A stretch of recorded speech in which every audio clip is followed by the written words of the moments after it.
So my Kubota has no power. I had to put the wheels into neutral, freewheeling to tow it here. I suspect the drive belt has popped off. I was mowing over a bunch of mesquites and really nasty branches and shrubs, and probably got caught up underneath and knocked that drive belt off. It was still mowing and engine was fine, but no movement. So I'm gonna crank it up, take a look underneath, and see if we can get that drive belt put back on.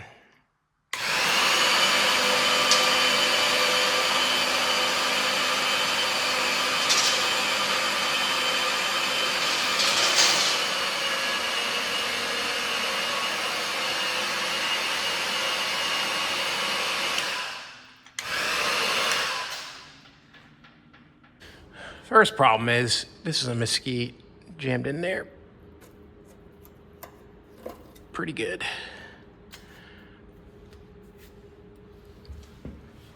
And then this is the belt for the blades, and that's on there. There's our culprit.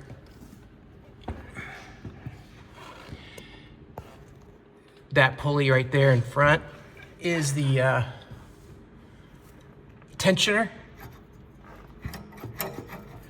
and this is the drive belt. So it goes around the tensioner up here on this pulley, which is above this pulley for the blades.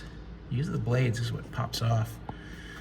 It goes around the tensioner, around there, and then it's up high here to protect it. See it right there, runs all the way over.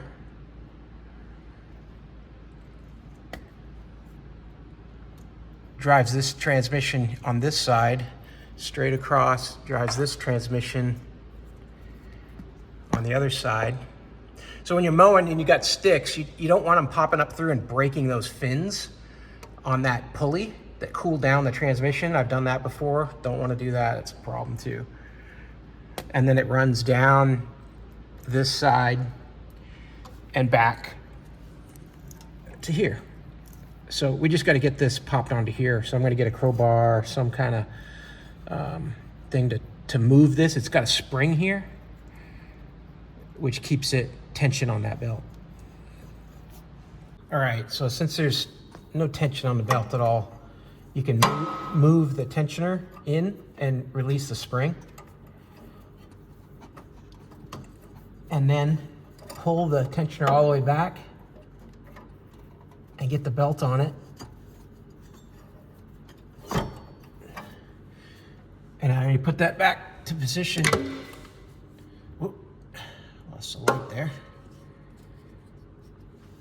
You're gonna wanna make sure that your belt is on both pulleys on the hydrostatic transmissions.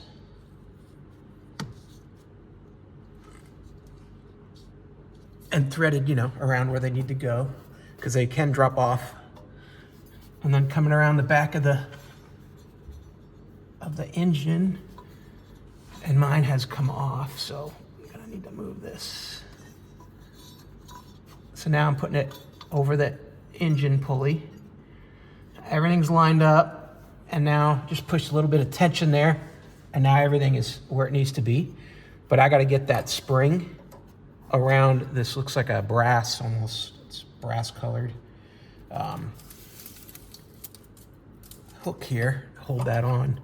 So that'll be the tricky part, is extending the spring. Got to pry it over there somehow.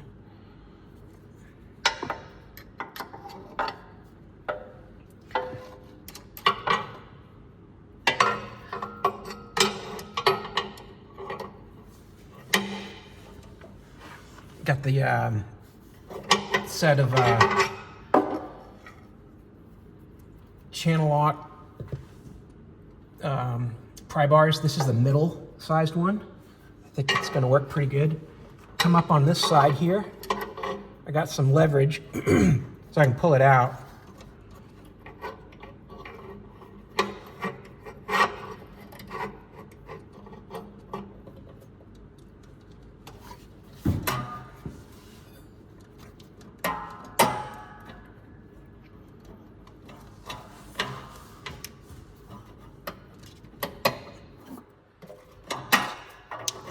And there it goes, thank God. Yeah, that went on too easy. Let's make sure it pops in place.